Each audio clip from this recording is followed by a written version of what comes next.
मायापुर से आज सुबह लगभग 7-8 घंटे का ट्रैवल करके यहाँ पे आए ताकि हम सबको हमारा जो यात्रा है वो यात्रा सफल हो पाए। और अभी हम यहाँ पे सिंगापुर के कुछ डिवोटीज हैं, उनके साथ में महाराज का प्रवचन सुनेंगे। महाराज हमें शिवरात्रि के बारे में और भगवद गीता में कुछ बताएंगे। तो हिंदी में जो अनुवाद है वो उस कॉर्नर में जो हिंदी में सुनना चाहते हैं वहाँ बैठ जाए, क्योंकि क्लास इंग्लिश में होगा। जिसको इंग्लिश समझ थोड़ा चले तो अनुवाद करेंगे वहाँ पर पीछे, तो आप लोग पीछे जा सकते हैं वहाँ उस दरवाजे के पास। हिंदी जो सुनना चाहते हैं और अंग्रेजी में जो सुनना चाहते हैं वो यहीं पे बैठे रह सकते हैं। तो आप सब जानते हैं कि महाराज श्रील प्रभुपाद जी के वरिष्ठ शिष्यों में है। 1971 में महाराज श्रील प्रभुपाद जी से मिले और उन्होंने इस संस्था को ज्वाइन किया, अपना पूरा जीवन न्यौछावर किया। महाराज दुनिया के सबसे कठिन देशों में प्रचार करते हैं, जिसमें कि चाइना जैसे देश, थाईलैंड, सिंगापुर, मलेशिया और भारत और रशिया, ऐसे अनेक देशों में महाराज ट्रैवल करते हैं। Maharaj Mayapur institute of higher education MIHE में टीचर हैं। जब से इंस्टीट्यूट बना है महाराज उसमें अपना ये सेवा लगातार दे रहे हैं। और महाराज जाने जाते हैं अपना बहुत ही विनम्र स्वभाव के लिए, बहुत ही सादगी के लिए, और महाराज का जो प्योर प्रीचिंग है जो कि सारी दुनिया में महाराज घूमकर श्रील प्रभुपाद जी के मिशन से लोगों को जोड़ते हैं। आज सबका परम सौभाग्य है। तो महाराज अभी सिंगापुर के भक्तों को हम सब उनको मिलके ये क्लास देंगे। मैं एक बार जस्ट नेटवर्क चेक करता हूँ, तो एक बार फिर से महाराज का स्वागत करेंगे।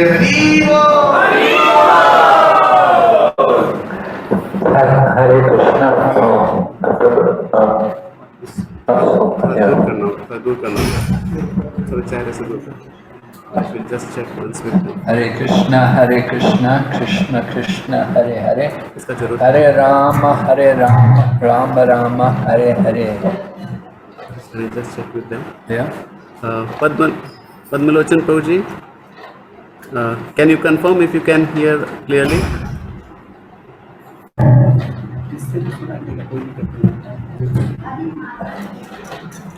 You don't hear them much. Prabhuji, Padmalochan Prabhu, Gita Reading Society, are you able to hear me all right? I'm not able to hear you.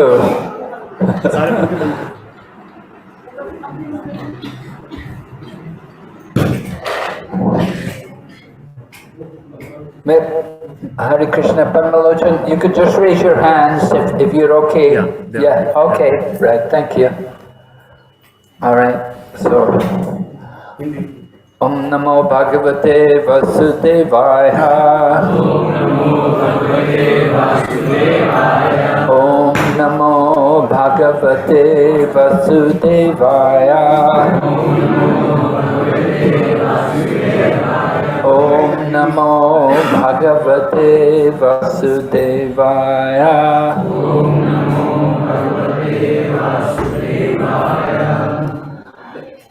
Namo Vishnu Padaya Krishna Pristaya Bhutale Srimati Bhakti Vedanta Swamin Iti Namane Namaste Saraswati Devi Gauravani Pracharine Nirvisesha Shunyavadi Paschatya Deshatarine Vanchakalpa Tarubhyascha Kripa Sindhu Bhayevacha Patitanam Pavanebhyo Vaishnavebhyo Namo Namah. Jai Shri Krishna Chaitanya Prabhu Nityananda Shri Advaita Gadadhar Shri Vasadi Gaur Bhaktavinda. Hare Krishna Krishna Krishna Hare Hare, Hare Rama Rama Rama Hare Hare. So I'm happy to meet all the devotees here today. Here in this, I'm in this holy place, which is Rimuna in the state of Orissa.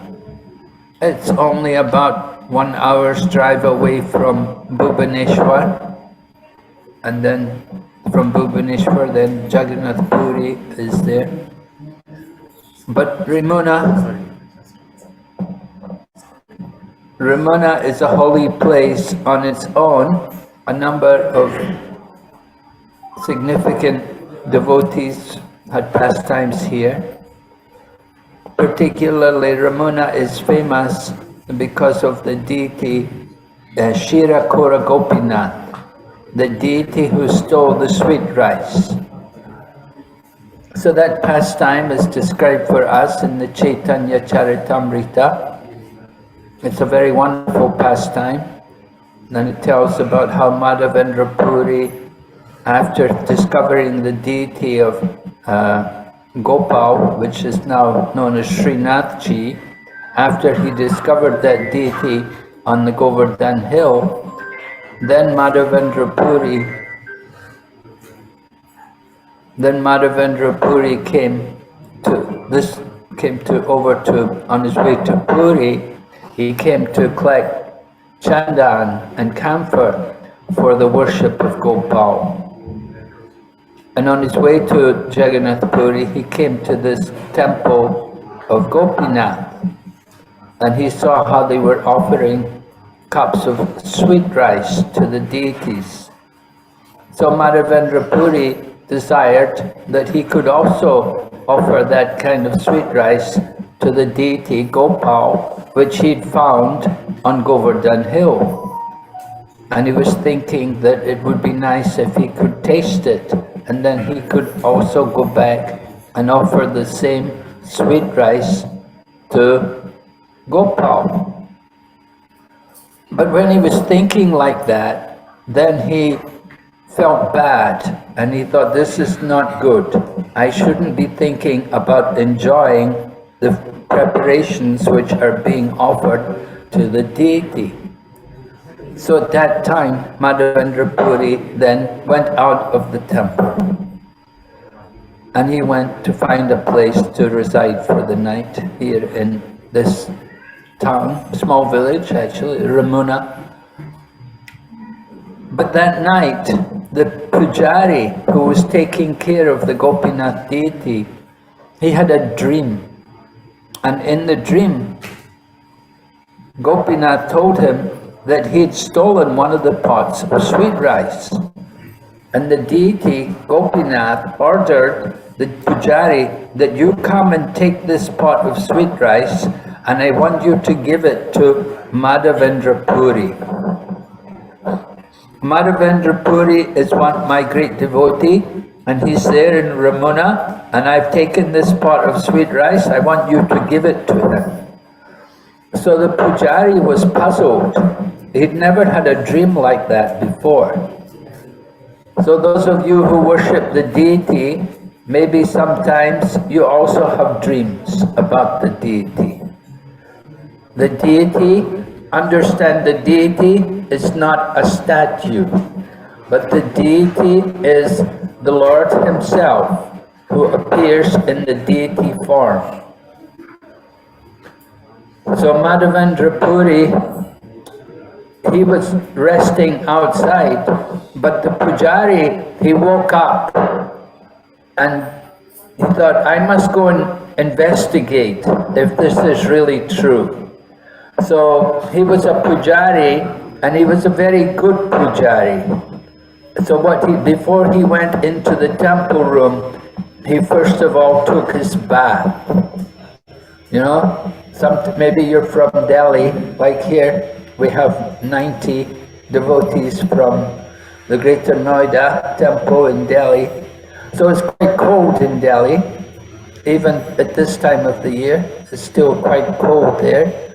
So it's not very comfortable taking a bath all the time in the cold weather. But this pujari, he was a very pure-hearted soul.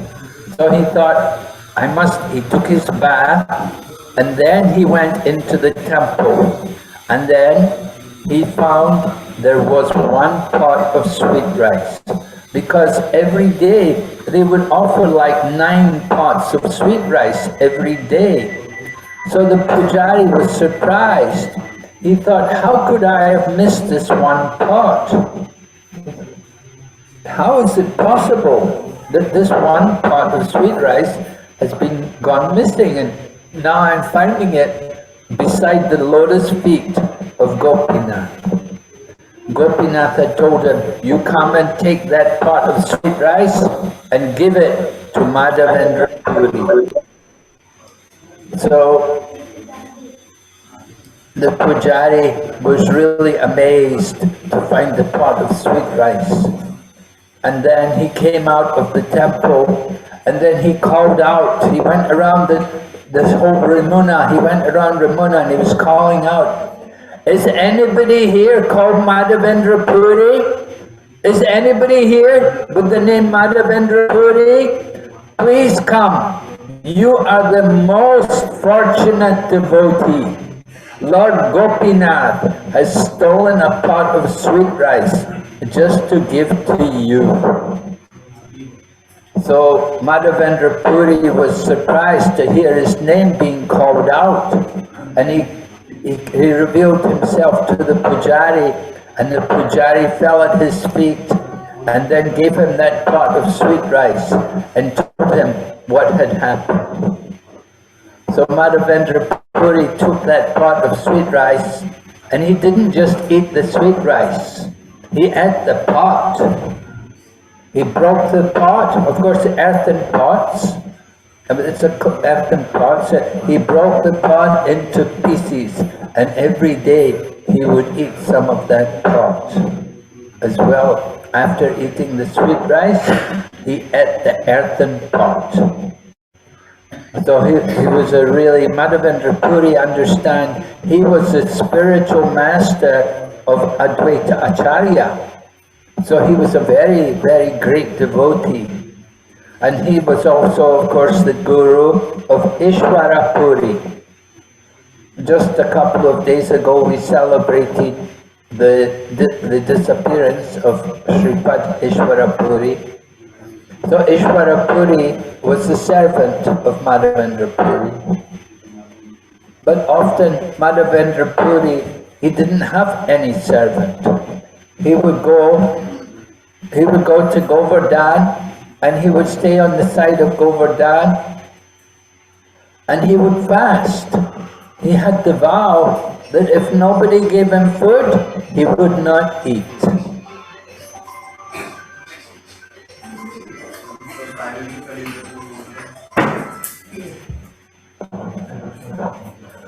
So Madhavendra Puri would not eat unless someone gave him food.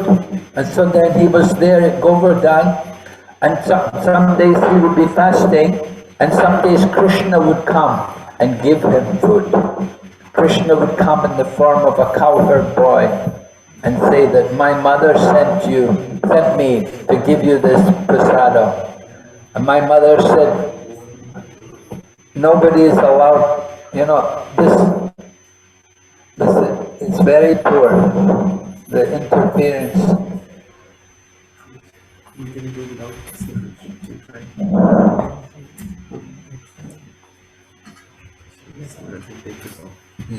I think so.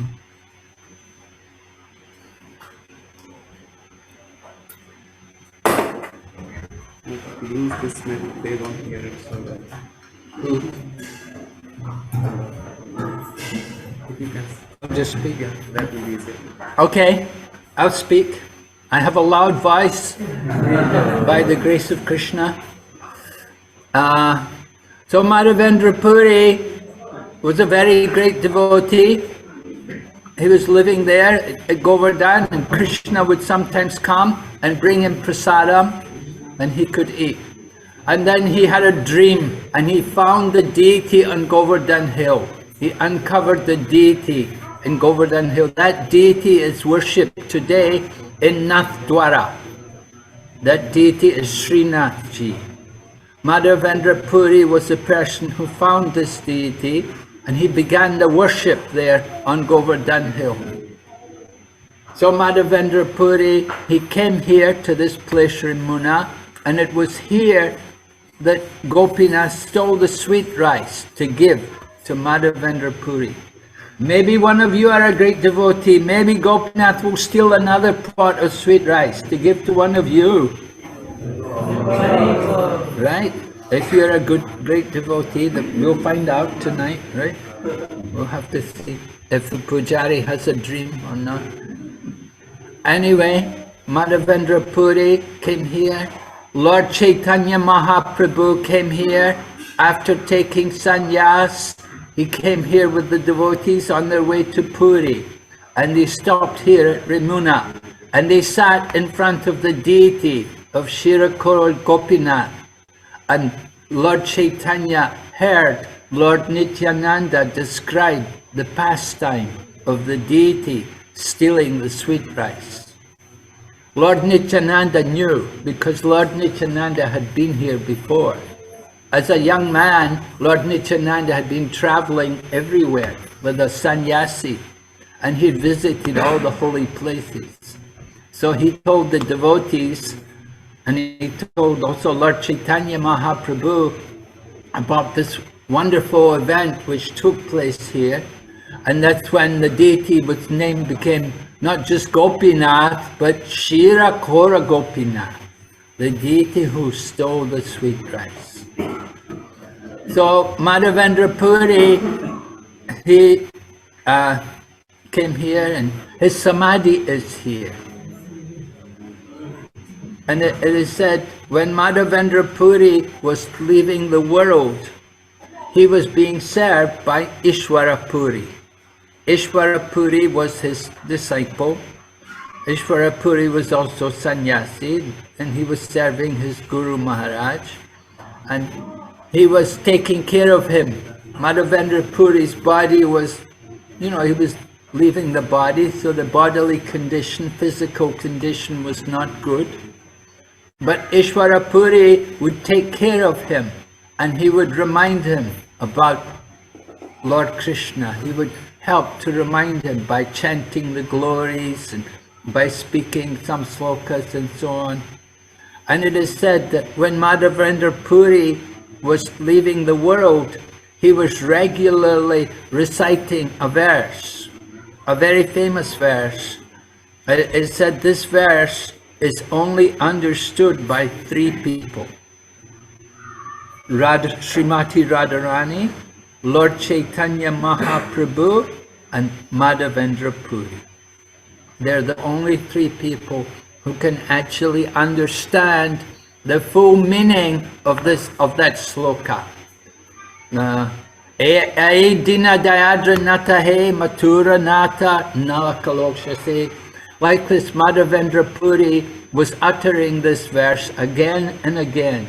And it said this verse was recited by Srimati Radharani. And Srimati Radharani is praying in the mood of separation from Krishna. And she's praying to Krishna, "Where are you now, O Master of Mathura? Because of my not seeing you, my most agitated heart has become disturbed." So this verse is about feeling the separation, the vipralamba from Lord Krishna. It is said Lord Chaitanya Mahaprabhu took initiation in this sampradaya because of Madhavendra Puri. Madhavendra Puri was the one who introduced in this line, in our what we call Brahma Madhava Gaudiya Vaishnava Sampradaya. So Madhavendra Puri, he was the one who introduced that mood of Vipralamba Seva, separation, in the mood of separation from Krishna. And Lord Chaitanya appreciated that so much. That is why he chose this Brahma Madhva Gaudiya Sampradaya to take his initiation. And he so much appreciated Madhavendra Puri. Lord Nityananda was describing this pastime to Mahaprabhu, and Chaitanya Mahaprabhu became ecstatic himself, and he collapsed and rolled in the dirt. And he was calling out, "Aidina, Aidina, Aidina," like that. He was calling out, repeating the words which had been uttered by Srimati Radharani. So this is all described in Chaitanya Charitamrita. So Madhavendra Puri's Samadhi is here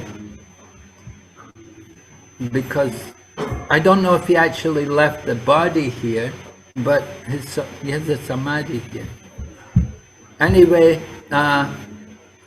just like Prabhupada left the body in Vrindavan, but we have Pushpa Samadhi in Mayapur. So I don't know if it's actual Samadhi or Pushpa Samadhi. We'll find out. We can ask if we can find a reliable source. You know, sometimes you don't know who to believe. You know, just like when you're coming here, you ask the way, you have to ask 3 or 4 people, you know, before you find out which is the actual way. You know, India's like that, you know. Ask 10 people. I know China's like that too. Ask 10 people before you know the way.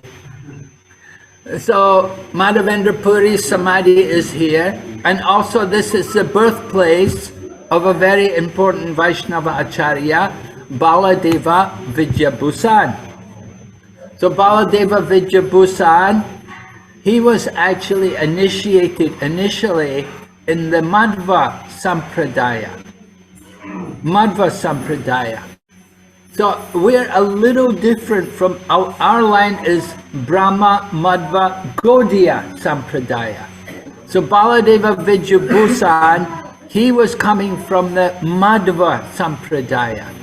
Now Lord Chaitanya, when he was traveling around India, he went to Udupi, which is the place of Madhvacharya, where Madhvacharya's Udupi Krishna is there.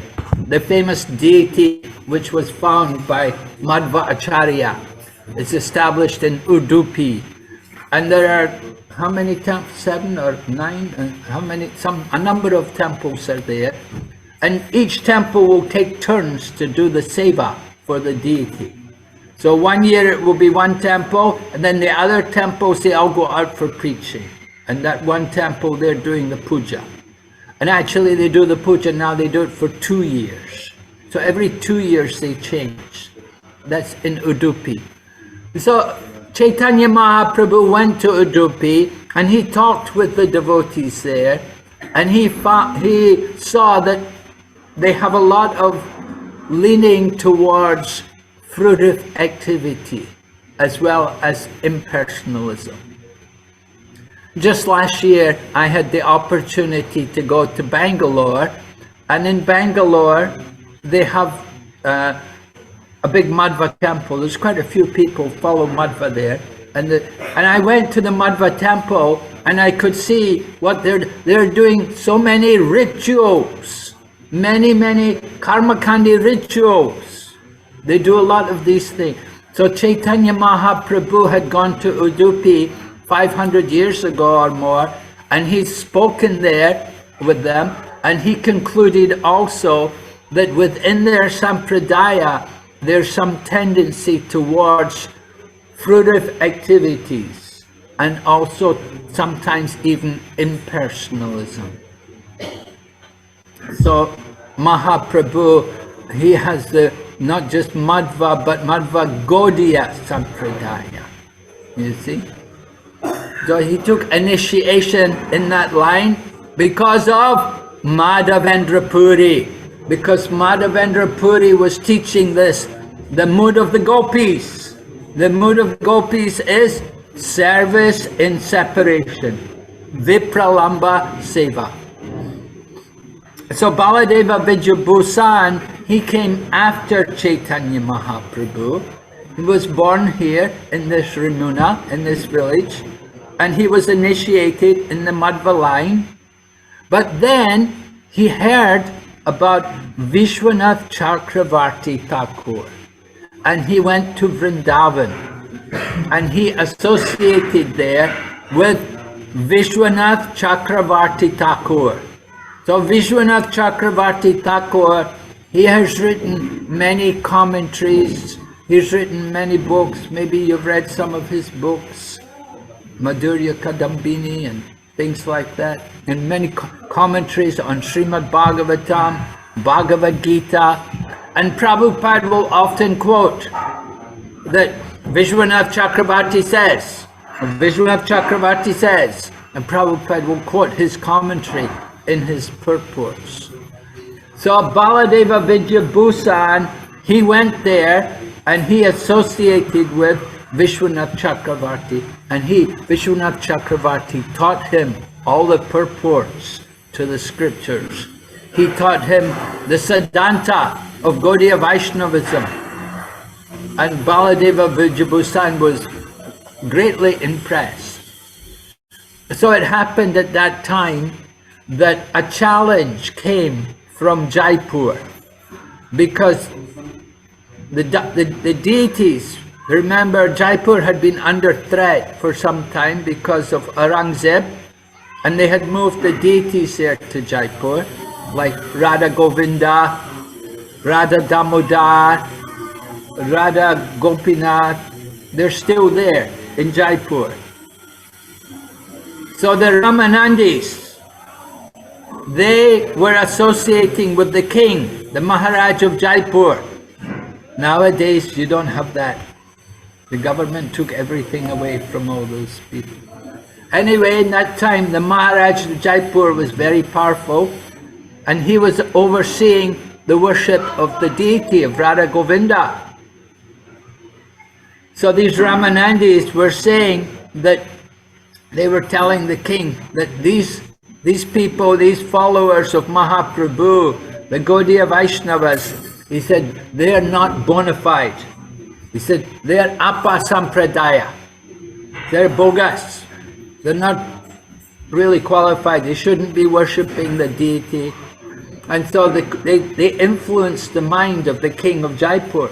So the king of Jaipur was puzzled, you know, so he wrote a letter to Vrindavan, and he wrote to the Pandits, the Brahmins there. They said, you know, you have to come and defend yourself. You're being challenged. You have to establish your authority, prove that you're bona fide. So at that time, Vishwanath Chakravarti Thakur was in poor health, but Baladeva Vidyabhusan was there.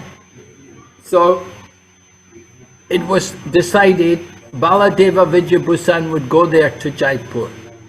And he went there to Jaipur and he met with the Ramanandis. And one of the big challenges which was coming from the Ramanandis was, they said, you Gaudiya Vaishnavas are not bona fide. They said, you have no commentary on Vedanta Sutra. So Baladeva Vidyabhusan replied, we have Srila Vyasadev's own commentary on Vedanta Sutra. Srila Vyasadeva wrote the Srimad Bhagavatam. So that is the commentary on Vedanta Sutra. There's no need for any more commentaries. But the Ramanandi said, no, everyone, all the other Sampradayas have their own commentary. Even the Sri Vaishnavas, they wrote, Ramanuja wrote a commentary, Nimbarka wrote a commentary, Vishnu Swami wrote a commentary, and they were saying, if you're really bona fide, you have to have a commentary on Vedanta Sutra. So it was a challenge. Baladeva Vidyabhusan, then he went to one place which is just in the outskirts of Jaipur, just on the mountainous place, and he prayed there. And he prayed to the Lord, prayed to Govinda, the deity of Govinda Ji is there in Jaipur. So he prayed to Govinda Ji that you please help me to write a commentary.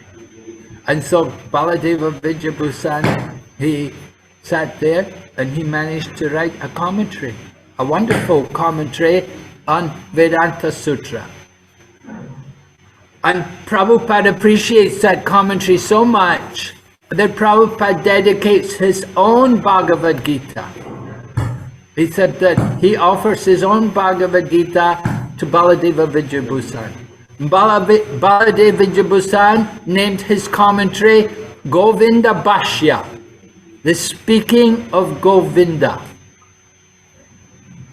So this was a very important victory for the Gaudiya Vaishnavas. That Baladeva Vijayabhusan defeated the Ramanandis. He showed them their commentary, our commentary on Vedanta Sutra, and he established that we were actually a bona fide sampradaya. And we had the right to worship Govindaji. So that's a very important victory. So took place, we'll see the birthplace of Baladeva Vijayabhusan. But today is also a very auspicious day. Today, of course, is Shivratri. And when we were coming here, coming all the way from Mayapur, we often saw many people they were carrying the, what do they call it? Yeah, and they had a couple of pots. They were bringing their milk or water, bringing something to bathe the Shiva Linga. And so sometimes people wonder, oh, we're Gaudiya Vaishnavas, we only worship Radha and Krishna. Do we also celebrate Shivratri? Well, it's mentioned in the 10th canto that Nanda Maharaj, on one occasion, he went to one place. I think it was, what was it called, Ambika? Something, and he went to one place where a Shiva temple was. He went to observe Shivratri. And Prabhupada explains that we Gaudiya Vaishnavas, we can observe Shivratri, but it's not compulsory. It's not like every year we have to observe it. But we may do it. And there's no fasting. We don't usually fast on Shivratri. But we do honor Lord Shiva. We have to understand the position of Lord Shiva. And that is described to us by Lord Brahma in the Brahma Samhita, right? Shri Ram Yata Dadi Vikara Vishesha Yogat Sanjayate Nahitata Pritagaste Heto Yasambutam Apikata Samapaiti Karyad Govindam Adipursham Hamaham Bhajami. This verse describes the relationship between Govinda and Lord Shiva. Govinda, or the Supreme Lord Vishnu, he is described to be like milk.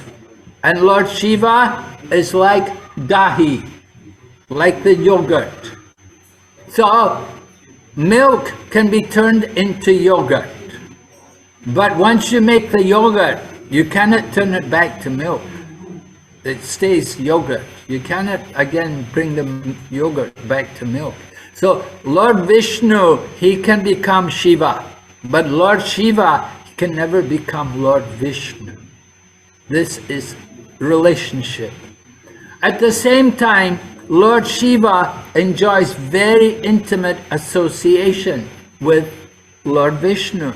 And you'll see when we go on parikrama, we go to one holy place called Harihar Kshetra. So Hari is Lord Vishnu and Hara is Lord Shiva. And you'll see the deities combined in one form. Half is Vishnu and half is Shiva. So Lord Shiva's connection with Lord Vishnu is so intimate that the two can become one in the form of the deity, like Harihar. So Lord Shiva is honored also as we say Vaishnavam Yata Shambhu, that he's the greatest Vaishnava. So we may wonder, what did he do which is so great?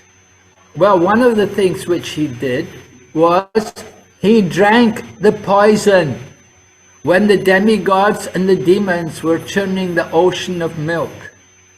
They were churning to get the nectar of immortality.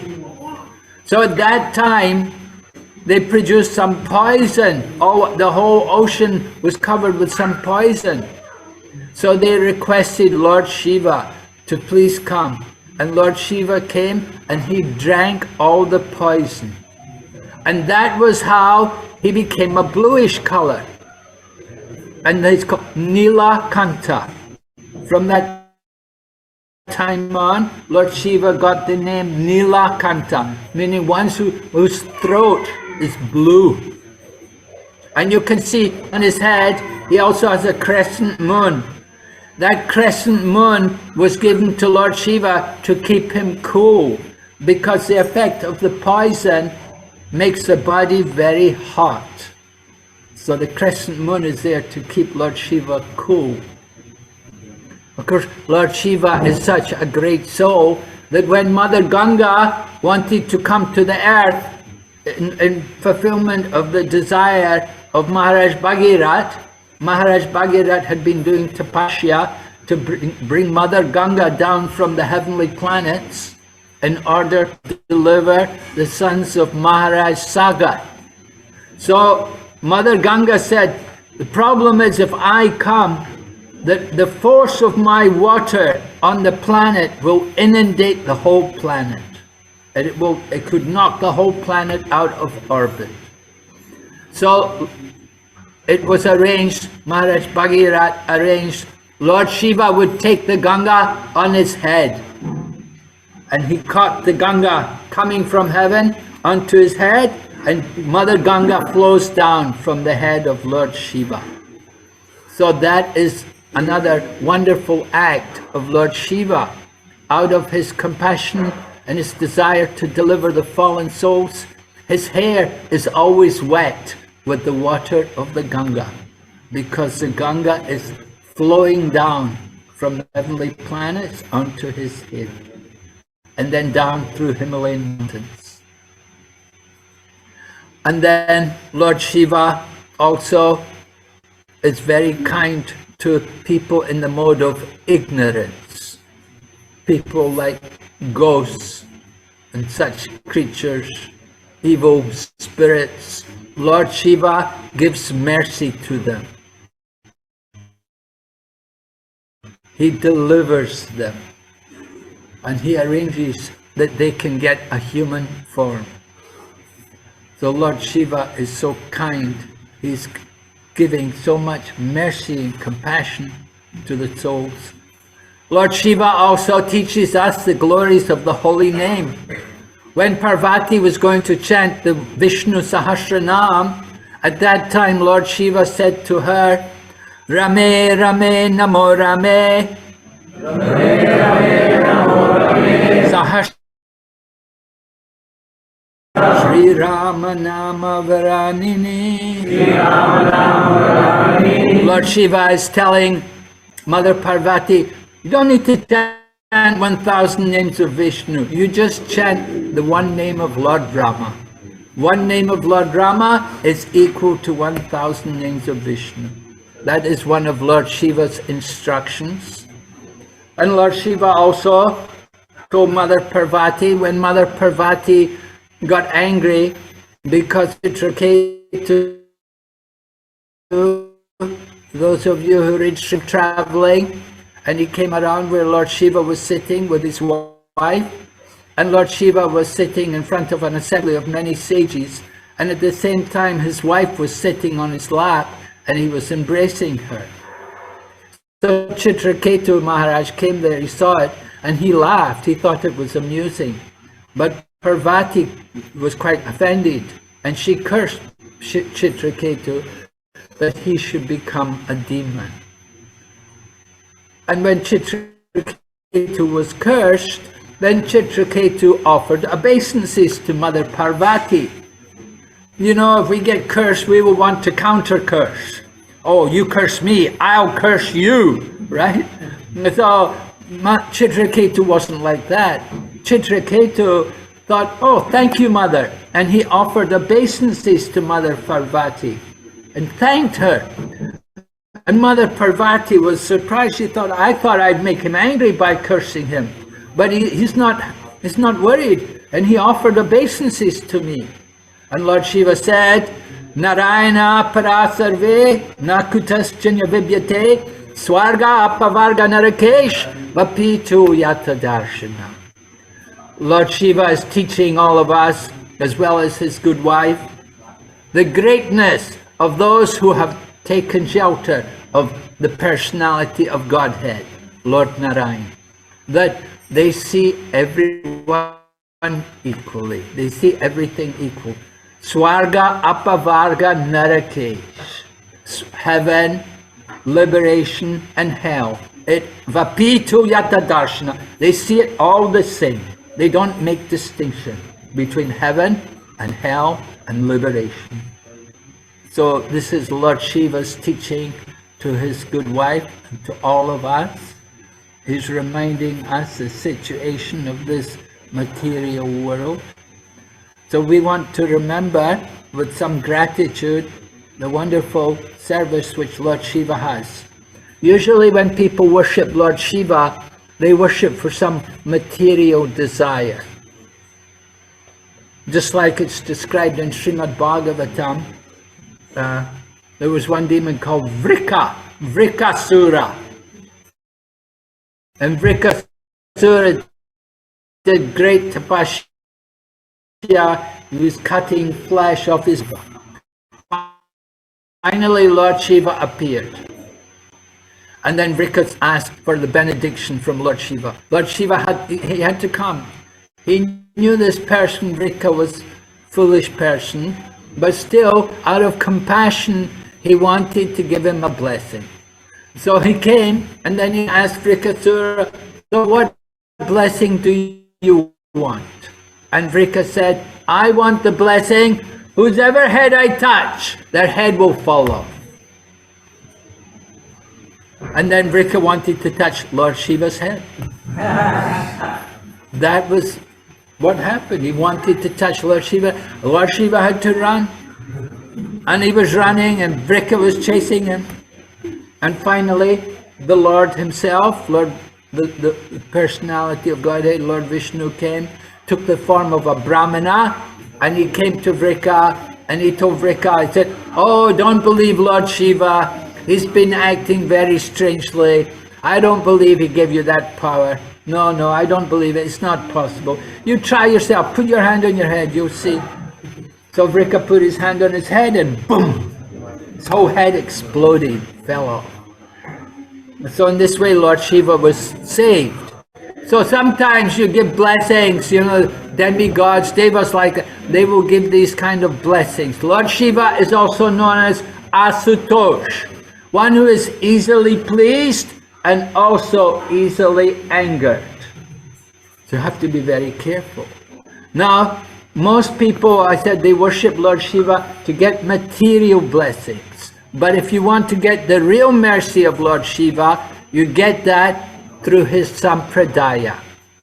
You go into his sampradaya and get the mercy through his line, through the Vishnu Swami sampradaya, and they will help you to get the real mercy of Lord Shiva. But most people, they think Lord Shiva is just there to get material blessings. They don't understand the real mercy of Lord Shiva, which is to get love of God. So today is Shivratri.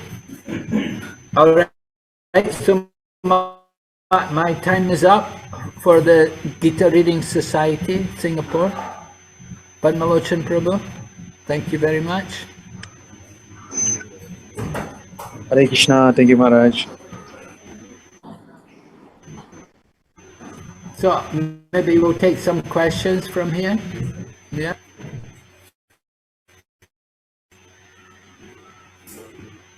Yeah.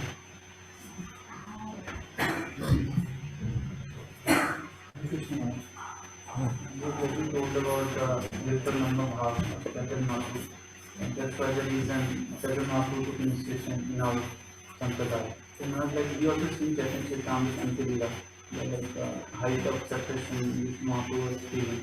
So we get a glimpse what is that curriculum have. But in our day-to-day lives, in our devotion service, we are following devotion service in our devotion principles for so many years, but we don't feel that it is good. So how this we can integrate this practical, this mode of separation in our life, that we can also have some glimpse of that requirement before we this world. तो जी का प्रश्न है कि जो विप्रलंब भाव है उसके बारे में आज आपने वर्णन किया। हम देखते हैं चैतन्य महाप्रभु के लीलाओं में भी इसका बहुत प्रधानता है, लेकिन ये नवविधा भक्ति को काफ़ी समय से पालन करने के बाद भी हम लोग के अंदर ऐसा कोई दिखाई नहीं पड़ता दूर दूर तक विप्रलंब भाव। तो कैसे इसको उत्पन्न कर सकते हैं? So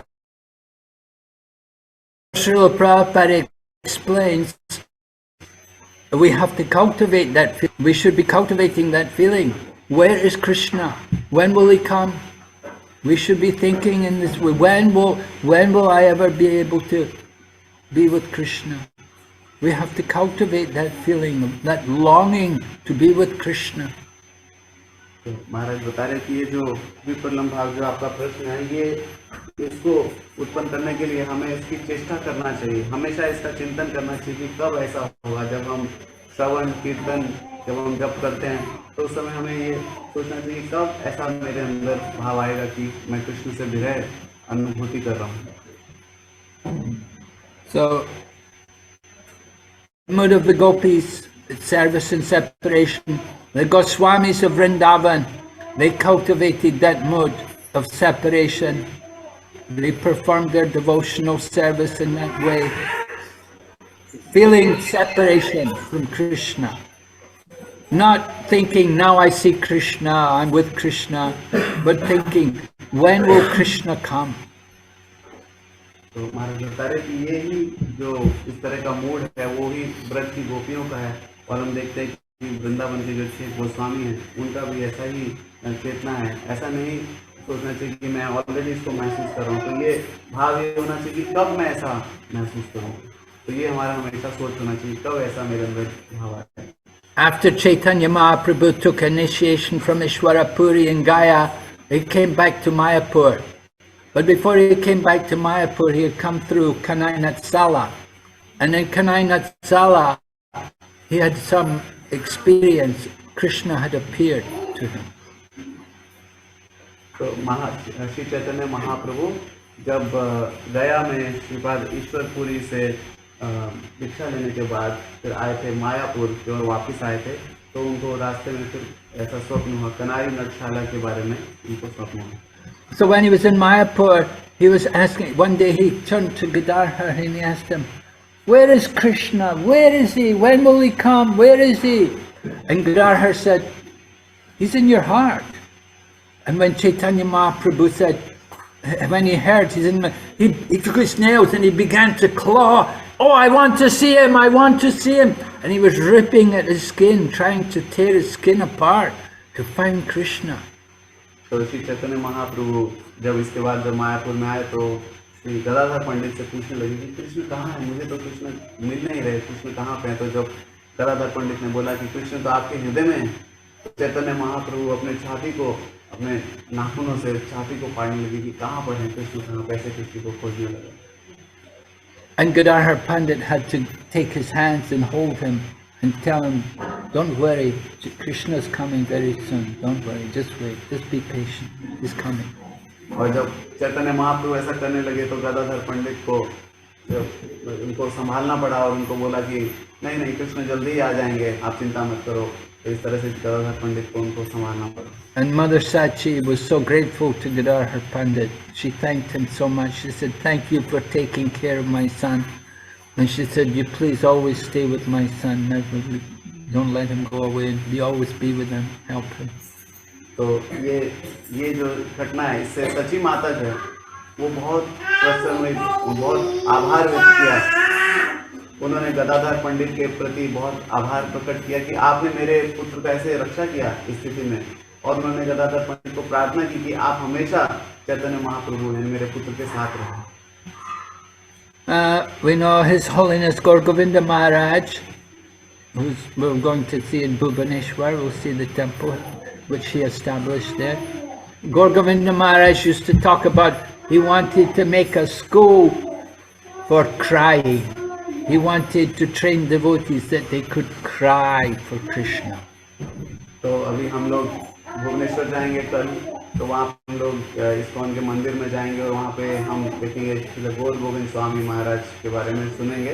तो गौर गोविंद स्वामी महाराज ऐसा एक स्कूल खोलना चाहते थे जहाँ पे भक्तों को कृष्ण के लिए रोना सीख पाए, कि हम लोग रो पाए कृष्ण के लिए, ऐसा स्कूल वो खोलना चाहिए।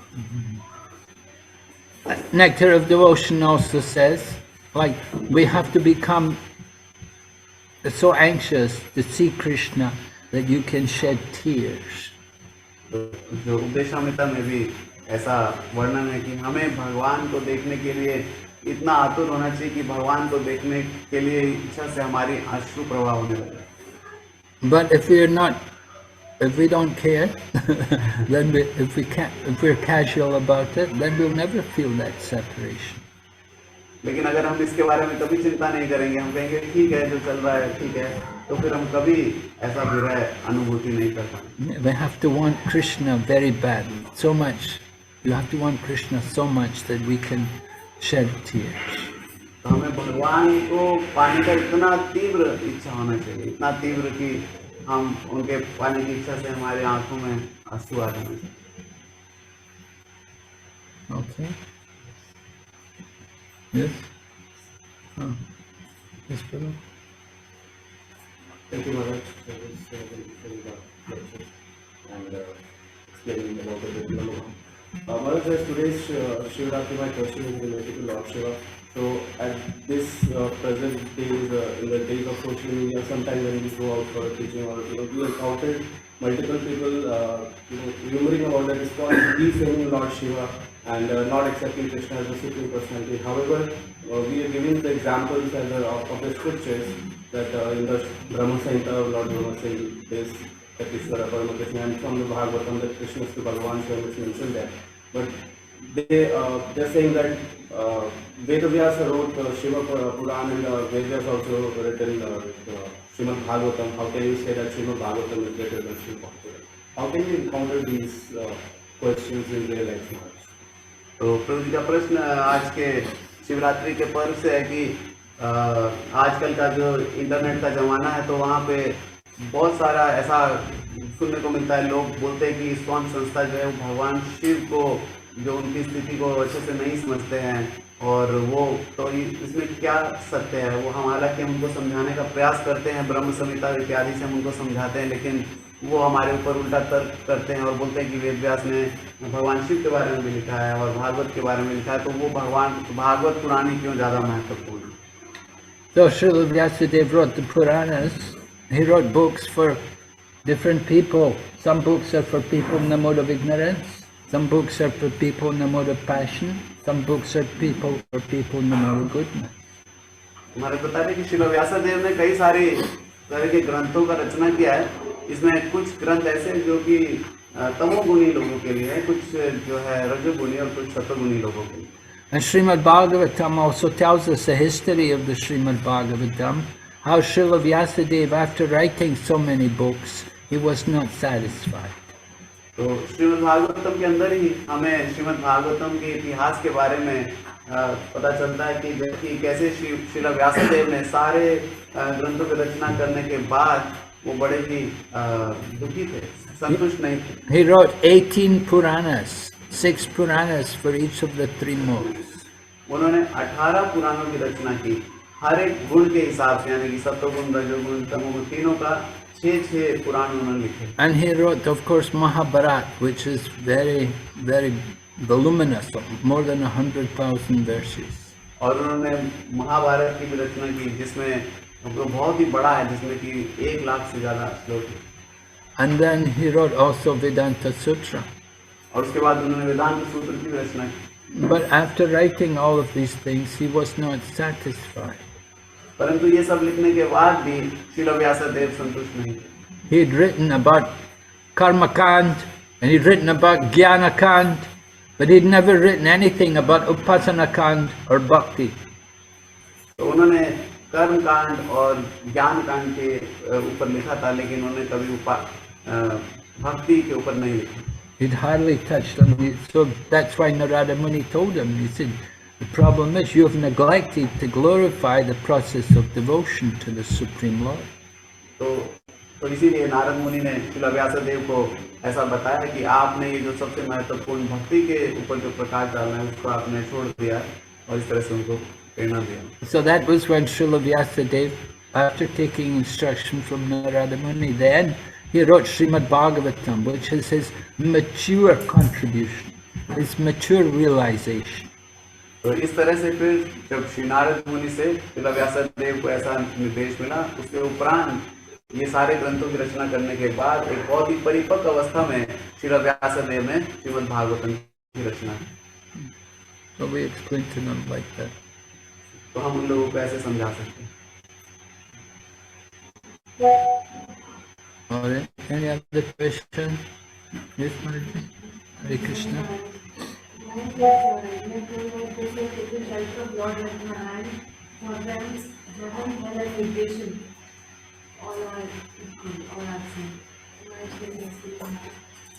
What? Can you explain more, Maharaj, how hell, heaven, and negation on that? Yes. How is it all the same? Because wherever the devotee goes, he's going to chant Hare Krishna and he's going to engage in Krishna's service. Right? One who is devotee doesn't make any difference where he goes, but his activities will be for Krishna. He'll be chanting and preaching the glories of Krishna and doing devotional service wherever he goes. So it doesn't make any difference whether he's in hell or heaven or he's liberated. Wherever he goes, he'll be doing the same business. The activities are there. Bhakti Yoga. प्रश्न ये है कि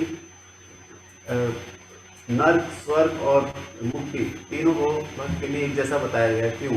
तो महाराज बता रहे कि इसलिए एक जैसा बताया गया कि भक्त को कोई फर्क नहीं पड़ता है, जहाँ भी जाएगा वो हरे कृष्णा चैंटिंग ही करेगा, जहाँ भी जाएगा वो भगवान की सेवा में लगेगा।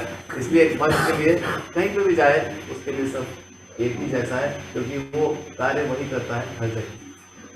So hell becomes heaven for a devotee. And heaven is like hell if you're not a devotee. इसलिए जो स्वर्ग है वो जो नर्क है वो स्वर्ग के समान लगता है भक्त को, और जो भक्ति नहीं है तो स्वर्ग भी जो है नर्क जैसा लगता है। Yes. Okay. Go ahead. Like yesterday when we were coming in rain, there was lot of smell, and I was feeling like it is like a hell, because somewhere some problem was there in the washrooms and most of the places was very smelly. So I was remembering that it is the kind of a hell and we cannot tolerate. So Maharaj, how can I was going to God because I am talking Maharaj, and we are talking Maharaj, he used to chant in the public toilet and he was not affected. So Maharaj, how can there were a lot of opportunities, lot of things were there, but only some people with convenience cost us. How can we understand?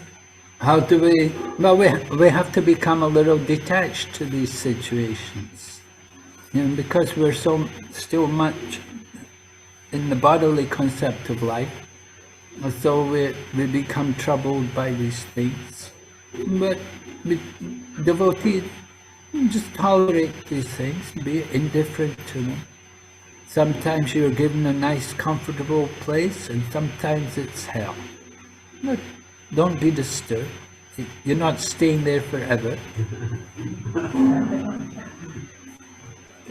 तो प्रश्न ये था कि हम जब रेलगाड़ी में आ रहे थे तो उसका बहुत बदबू आ रहा था वहाँ पे, और कुछ बाथरूम भी इतने साफ नहीं थे। तो अभी आपने जैसे बताया कि भक्त को नर्क भी अच्छा लगता है, लेकिन हमें तो वहाँ पे नर्क जैसा माहौल लग रहा था, और वहाँ पे लेकिन और बहुत सारी अपॉर्चुनिटी थी प्रचार करने की इत्यादि, तो लेकिन तो उसको कैसे, तो महाराज बताया कि हमें गोपीनाथ बाबा जी का पूछा गया कि वो कैसे टॉयलेट के पास जब करते थे, तो महाराज बता रहे कि हमें थोड़ा डिटैचमेंट का भाव उत्पन्न करना पड़ेगा। अगर हम बहुत ज़्यादा शरीर से आसक्त रहेंगे तो फिर हमेशा हमें यही चिंता रहेगा कि हमें क्या मिल रहा है क्या नहीं। शरीर से थोड़ा निरासक्त रहेंगे तो हमें उतना दिक्कत नहीं होगा, हमें हमेशा वहीं पे रहना नहीं है। तो महाराज जी बताए।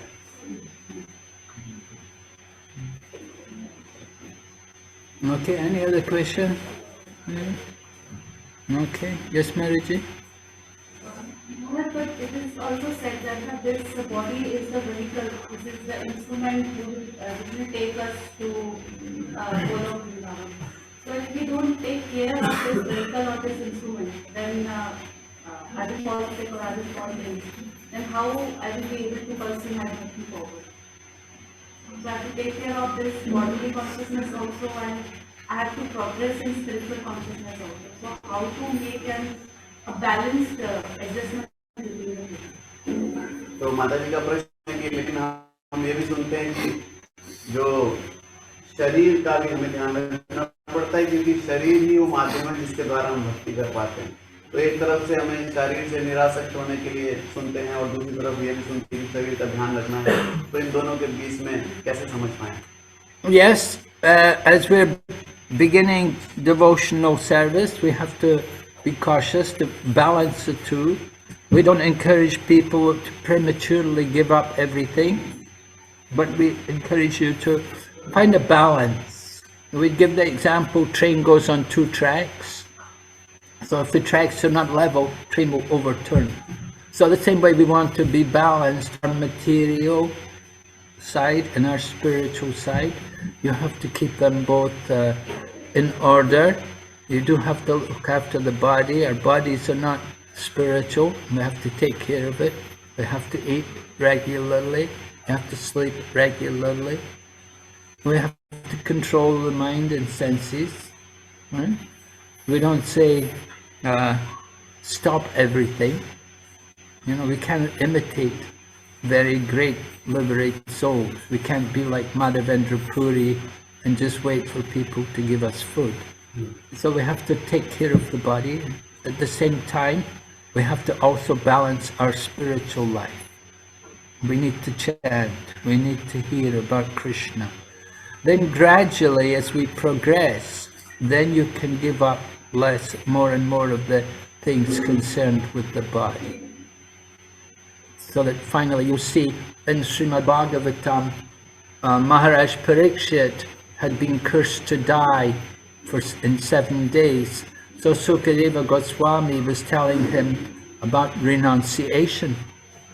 He said, leave home, get out of the house, you know, leave home. And he was telling him even minimize the demands and just depend on nature. If you want to eat, just take some fruit from the tree and drink the water in the river. Oh my goodness. Of course today, how we could do that, you know, of course, but still, this was the recommendation. He was giving the instruction to minimize the demands of the body. Because our tendency is always we want to maximize everything. And we make arrangements for our own comfortable living. So Sukadeva Goswami was warning Maharaj Parikshit that don't be attracted to the comforts. Don't think about going to heaven and enjoying comforts there. But understand that all of these things, the comforts, the luxuries, that's all for the body. We want to minimize the body and we want to practice a more basic living, simple living and high thinking. तो महाराज के उत्तर में बता रहे हैं कि इसीलिए जो प्रारंभिक अवस्था है उसमें हमें हमेशा उम्मीद नहीं करते कि तुरंत हम शरीर से एकदम निरासक्त हो जाएंगे। तो शारीरिक प्रारंभिक अवस्था में ये हमें बताया जाता है कि हमें एक बैलेंस बना के चलना है। जैसे कि एक ट्रेन है 2 पटरी पे चलती है और अगर एक पटरी नहीं होगा तो वो फिर पलट सकता है। तो इसलिए हमें एक बैलेंस बनाना है। जैसे कि हमें खाने के लिए चाहिए, हमें सोने के लिए चाहिए। महाराज बता रहे कि हम माधवेंद्र पुरी की तरह नहीं हो सकते कि हम तभी खाएं अगर हमें कोई दे दे खुद से। तो हमें ज़रूरत है इस शरीर की और हमें ये प्रेरणा दी जाती है कि धीरे धीरे हमें शरीर से आसक्ति कम करनी है और जो भक्ति में हमें आसक्ति और बढ़ाना है। फिर महाराज श्रील परीक्षित महाराज और श्रील सुखदेव गोस्वामी जी के बारे में बता रहे हैं कि कैसे उन्होंने उनको प्रेरणा दिया कि अपने शरीर की ज़रूरतों को कम करना है। उन्होंने उनको बोला कि आप केवल स्वाभाविक फल और नदी का जल पी के रहें। तो महाराज कह रहे हैं वो अभी हमारे लिए संभव नहीं है, लेकिन इस तरह से हमें शरीर का जो सुख है उसको थोड़ा थोड़ा धीरे धीरे करके उसको कम उस पर आसक्ति रखनी।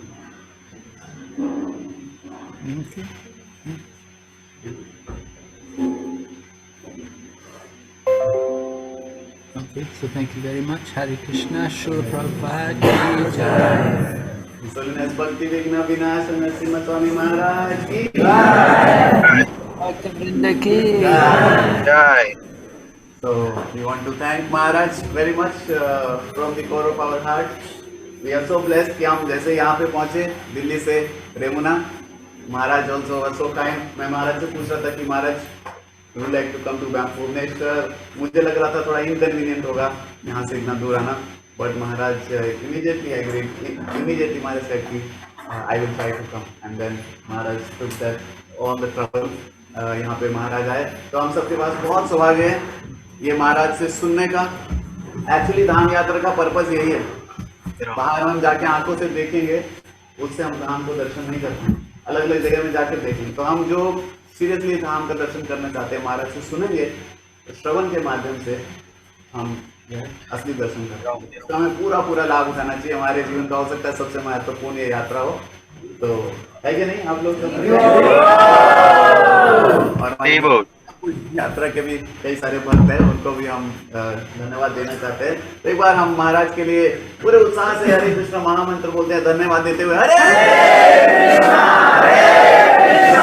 कृष्णा कृष्णा हरे हरे राम राम हरे हरे. सो निष्पत्ति विघ्न विनाश नरसिम्हा स्वामी महाराज की जय. और हमारे बीच में और स्वागत करना चाहते हैं हमारे बीच में रुद्र. हरे प्रणाम.